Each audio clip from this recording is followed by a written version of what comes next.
Wait.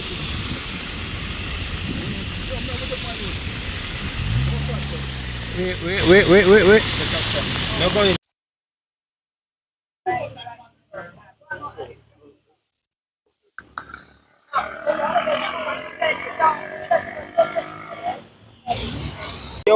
You want one?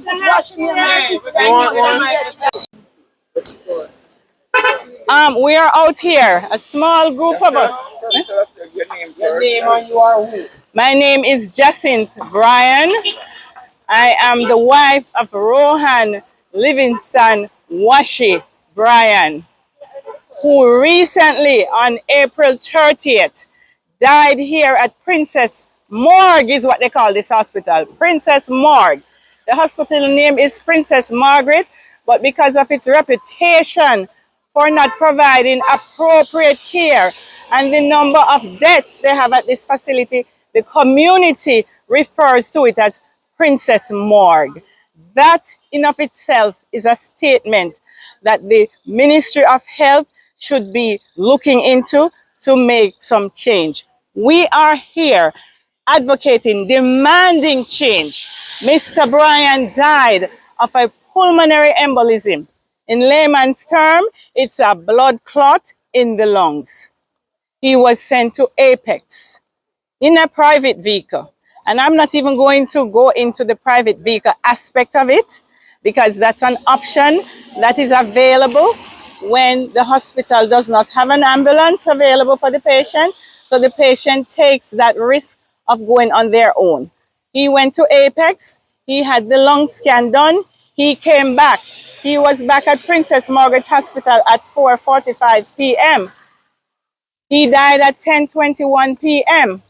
I spoke with him at after 8 o'clock, and I said, Washi, what the doctors said the report say? He said, Jazzy, no doctor no look on the report yet, no doctor no see me yet. Again, I spoke with him an hour later, and it was the same response. He had not been seen by a doctor. He had not been seen by a nurse. Nobody provided him with any care after he came back from the hospital. Every medical personnel knows that a pulmonary embolism is a critical situation requiring urgent care. They did not care. They provided him with no care. He died unattended in the hospital. This protest here is to bring change to the community so that no other person goes there and dies without getting the proper, timely medical care that is needed. It is a disgrace. If this hospital cannot provide care, it should be closed and the system revamped so that patients can get care. This is not acceptable. And this is the beginning of the movement for change. I want the community, the hospital facilities, staff, everybody, because they all agree. Some of them are afraid of losing their jobs. But if you're a healthcare worker and you have taken an oath as a doctor to save lives, you are supposed to be in the business of providing appropriate care. And you shouldn't be worried about your job. You should be a whistleblower. Whistleblower should be protected. Whistleblowers are the people who see things that are wrong and speak up about it. And they should be protected. They shouldn't be penalized. So that is part of the change that we want. Better health care. We want people to be protected when they speak up about injustices and inappropriate care and no care that they see.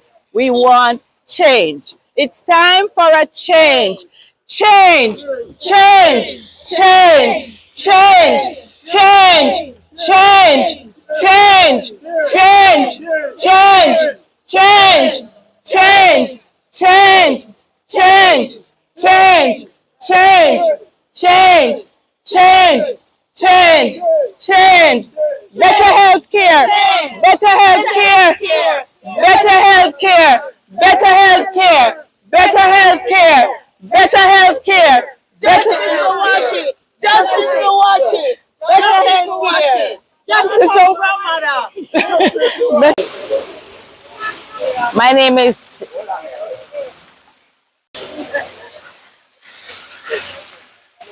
is Erica Beckford, and I'm out here advocating for my grandmother and my friend Washi and many more. My grandmother was admitted in this hospital for several reasons. One of the main things that I really hurt about is the fact that she gotten 2 medication that was wrongfully given. And if you look at the placard, you can see the name of the medication. I may not can able to call the name. But one of them, she's allergic to penicillin, and she was given this one, Zosine, that having penicillin base. The other one was for blood thinner. She did a surgery. She wasn't supposed to get the blood thinner after surgery, and she got it. And that helped cause the death of my grandmother. And when we did the autopsy, it shows that she was overloaded with fluid. When you open her stomach, fluid for kill, could I get 2 buckets of water? And I'm still grieving. Yes, she was drowned. And I'm still grieving up until this day. One little nail on the head is the less care that they gave to the counselor, Mr. Brian. So we are out here advocating for change, better health care, especially the nurses. The nurses, they are supposed to start advocating for their patients. And that's the reason why we're here this morning. It's not political, but we need change. We need a better health care. We need CT scan. We need everything that we not have to fly Gartown or run Gartown or take one taxi Gartown for. We need it here at the Princess Margaret Hospital, so we can better able to call it what? Change. Right? Change. Not Princess Margaret, but Princess Margaret Hospital. Change. Better health care. Better health care. Better health care. Better health care. Better health care. Better health care. My name is Eva Dyer. We need CT scan machines so we don't have to go into Kingston. And we need better health care. My name is Eva Dyer. We need CT scan machines so we don't have to go into Kingston. And we need better health care. And we need justice.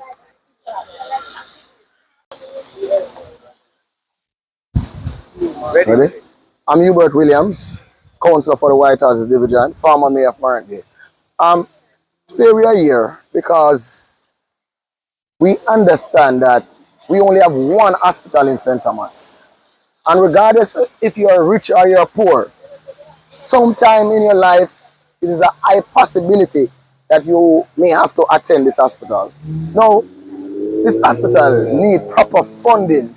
This hospital needs so much to make it work for the people of St. Thomas.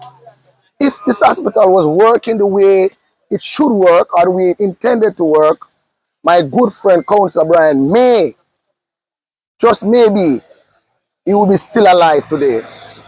And Councillor Brian is just one person. We want to talk for the wider St. Thomas. The residents of St. Thomas deserve to have a good hospital. And it can't be that we don't have a good lab here. It can't be that we don't have the necessary apparatus to carry out the investigatory work, and yet still we don't have ambulance. If we don't have these labs and we don't have ambulance to transport these people, then we are operating a morgue, not an hospital. We want a hospital. There are enough morgues in St. Thomas. What we need is an hospital. What we have here is a big clinic. Most of the functions that need to save lives are not here.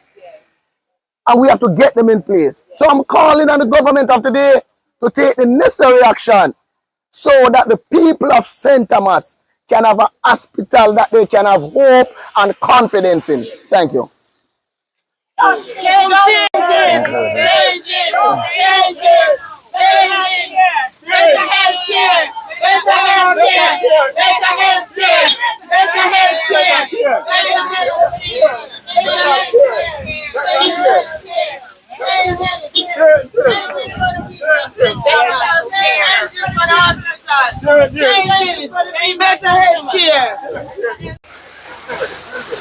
Good day. We are here today in solidarity, standing up in support of Rowan Bryan, aka Washi, former deputy mayor, and we are here because of what occurred sometime in recent past. It's very disappointing that a government official, an elected member of the council, was at the Princess Margaret Hospital with a condition that nobody saw as priority. Nobody took the initiative to ensure that he got proper care. Not that he was special than anybody else, but the fact that he is a government official, first and foremost. I think there should be some sort of priority. But let me just shift a bit and address a key issue. What has happened to Mr. Bryan is nothing new for Princess Margaret. Nothing new. I remember early 2000, about 2010, I went there one day and one old lady was there from 6 in the morning till 6 in the evening. No doctor. And I tried to get attention. The lady couldn't take it much, she had to go home. And numerous persons have died through the years. I've taken my vehicle to an ambulance many times. And when you reach the Porter station, is a nonchalant attitude towards an emergency. So when people are saying that is the house of no return, it is the house of no return. Because no matter what condition you go there for, it's the same treatment. Whether it's serious, it's mild, or it's major, it's the same treatment. Nobody moves. And I remember early 2000, I took a Cuban delegation here. The ambassador's husband, which was the envoy for Cuba. And we toured the Princess Margaret Hospital. The X-ray machine wasn't working at the time. And we took a tour to Isaac Barrant. And we sat in a meeting with the CEO and everybody for the hospital that was in upper management. And the gentleman explained that, listen, all I need is housing for my staff. I will fully staff the Princess Margaret and the Isaac Barrant, and I will equip it with every equipment that is needed. And they asked him to prepare a document. You know what the document they gave me? With one incubator on it. That was all was on the list. Nothing else. So it's not short-sightedness. It's not short-sightedness. What the problem is that St. Thomas is at the back of the cow. All the development that come, it don't mean anything. Because they don't have no interest in the people of St. Thomas. They cater for the outsiders. And that's the God honest truth. And the time has come where it needs to stop. Where the people of St. Thomas need to stand up and demand that they get proper health care.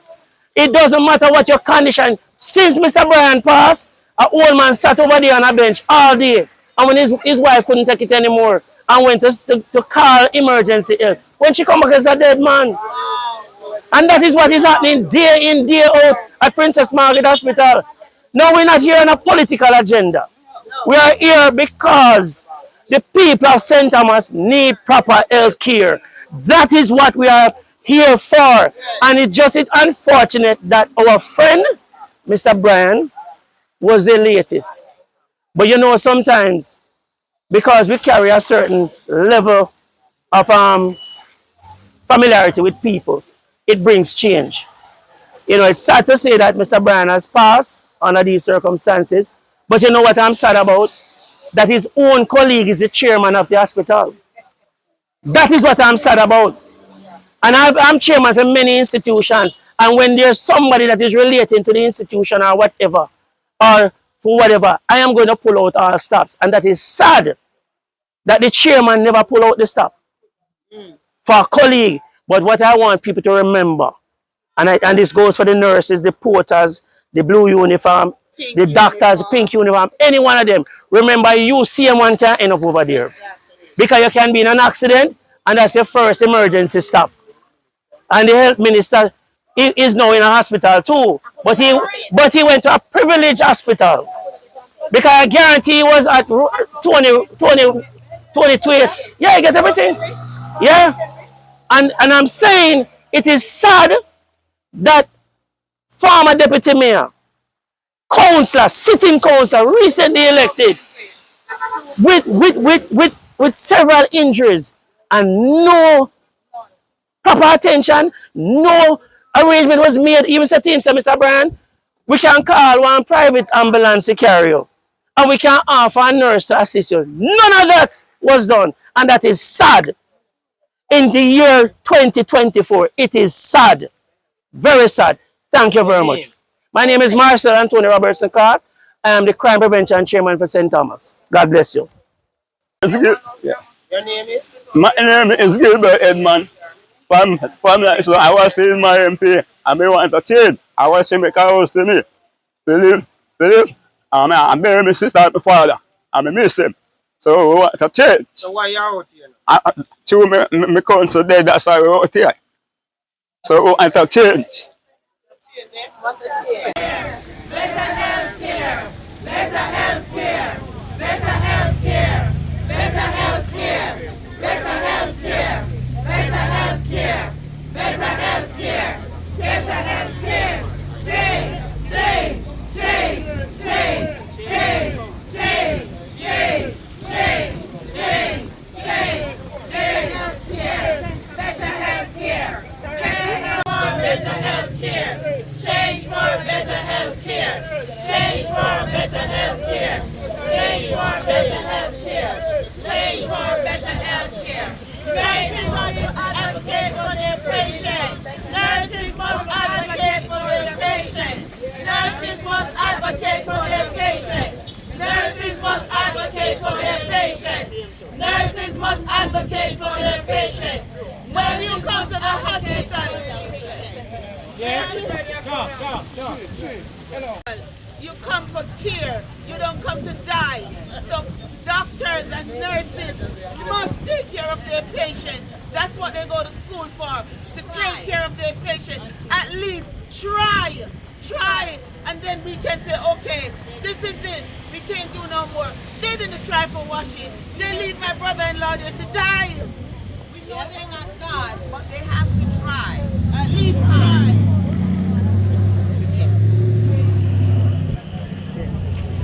Yeah, man, let's go. Put the chair out. Change, change, change, change. Better health care, better health care, better health care, better health care, better health care, better health care. Change, change, change, change.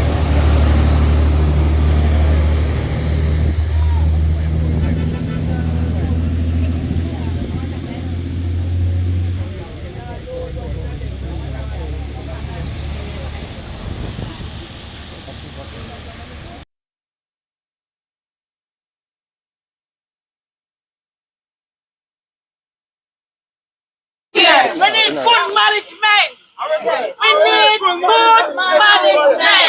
We need good CT scan, X-ray machine, everything needed for Princess Margaret Hospital. What is the government doing? Nothing. Just sitting around watching people die every day.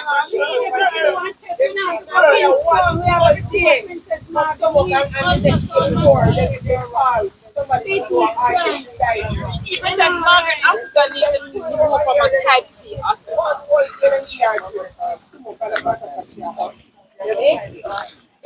Princess Margaret Hospital come like a big clinic. No more Princess Marg. No more Princess Marg. No more Princess Marg. No more Princess Marg. No more Princess Marg. No more Princess Marg. No more Princess Marg. No more Princess Marg. No more Princess Marg.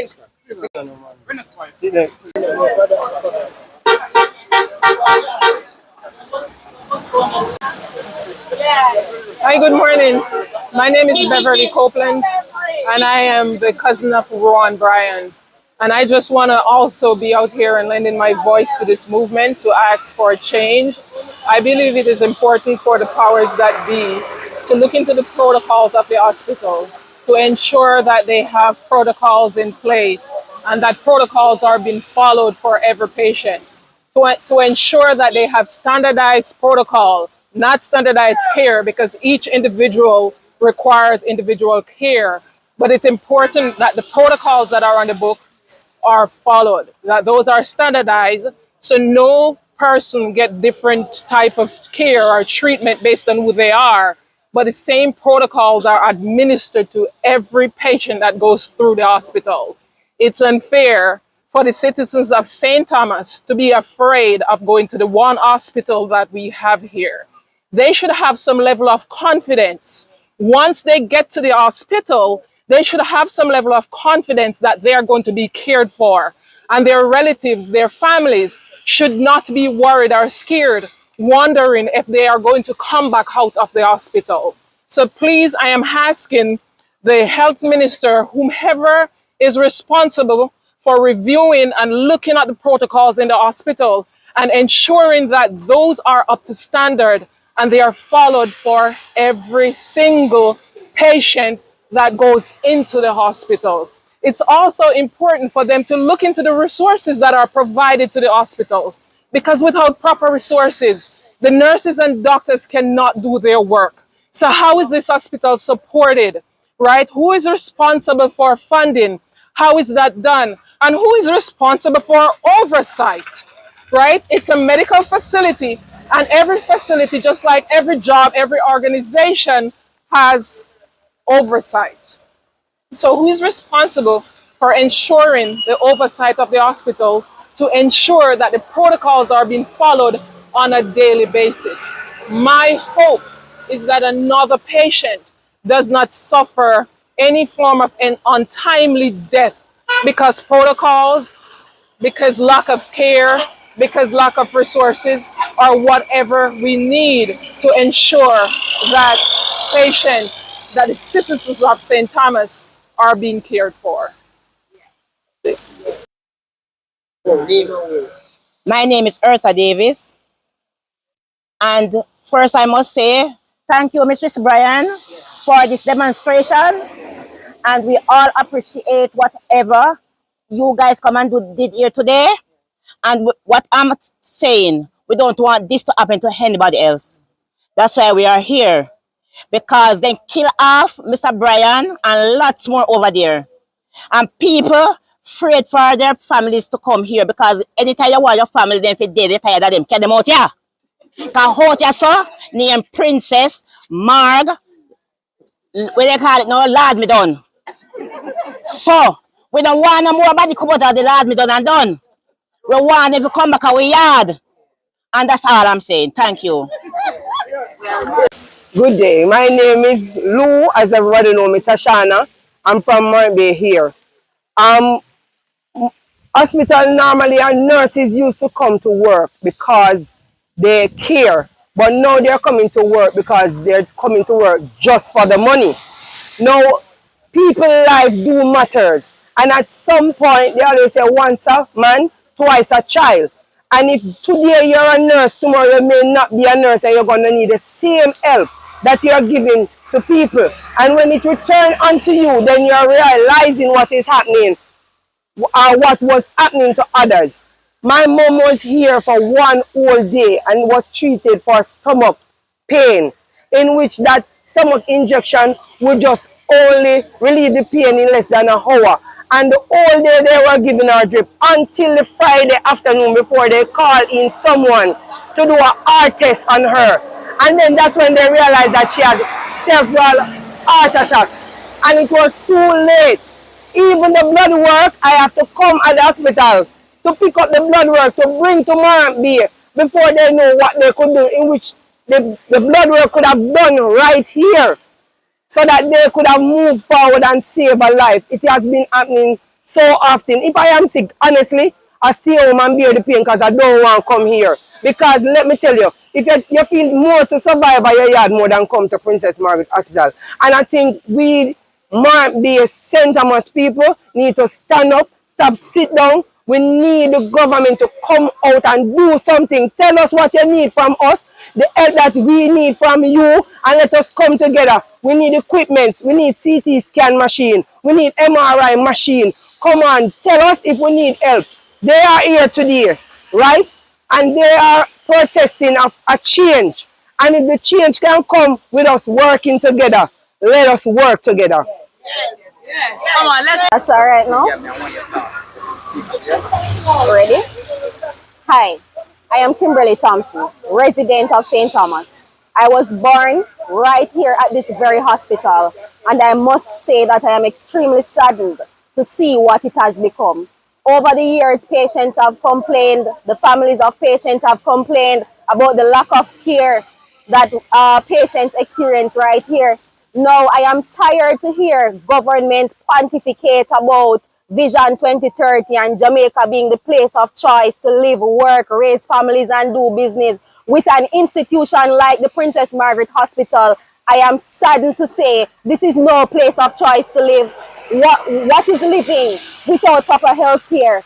We must stand up as residents of St. Thomas and demand a change. A change is needed. For far too long, we have sat down and accepted the neglect and disrespect that people face at this same institution. Like I said before, I was born here, and I say to my family members at all times, if there is ever anything that should happen to me, if it's not a critical emergency, do not take me to the Princess Margaret Hospital, because I am intimate with how people are treated here on a daily basis, and a change is needed.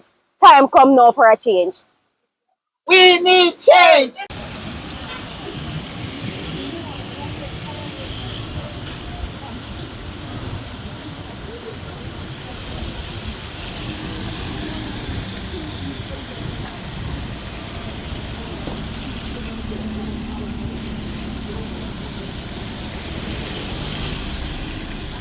Of the double cross with Paul Edmond.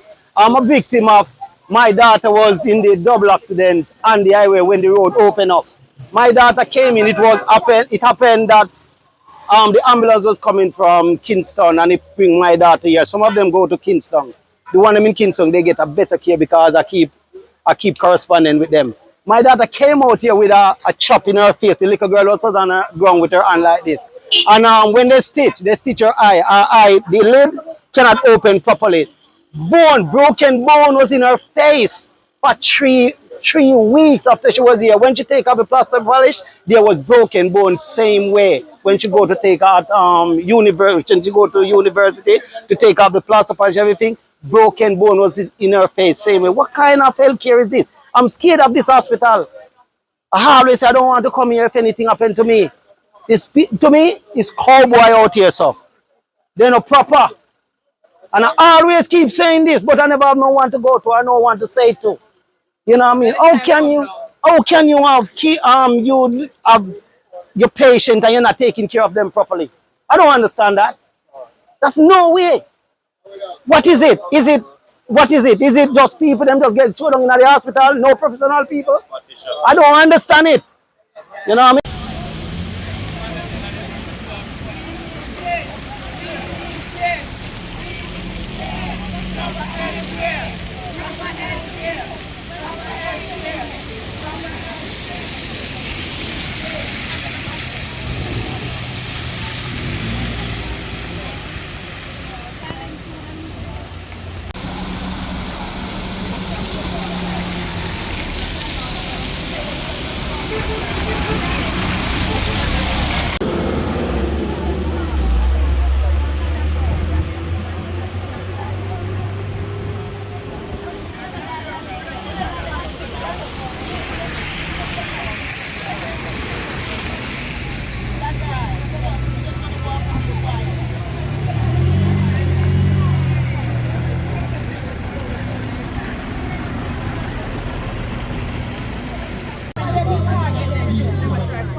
car that pass out here is louder than any sound that anyone. This is the most peaceful and organized demonstration I've ever seen in my life since I'm in Jamaica. Only US, may go see more people. And I would just commending everybody here that, whoa, this is beautiful, this is the way, this is a model how we should demonstrate as Jamaicans.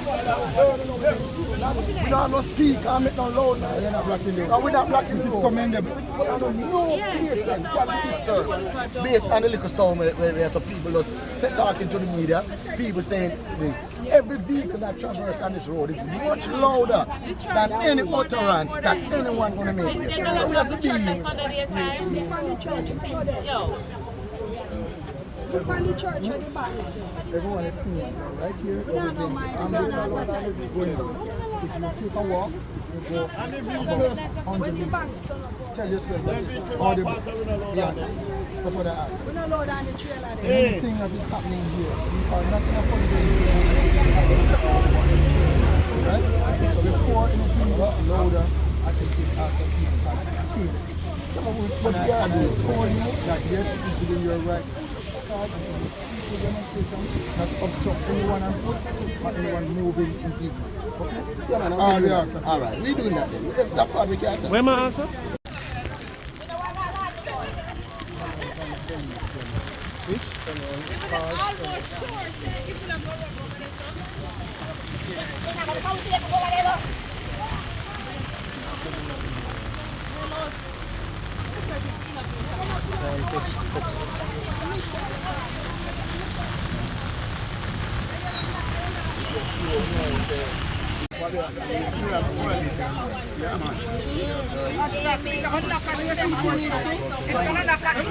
One thing we learn, we are more now, but we are need them. These police baby out here because of them work, but none of them want this here. Yes!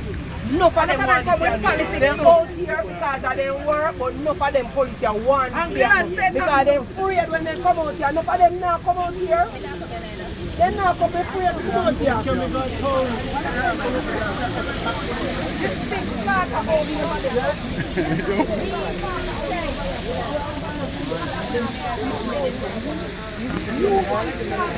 here.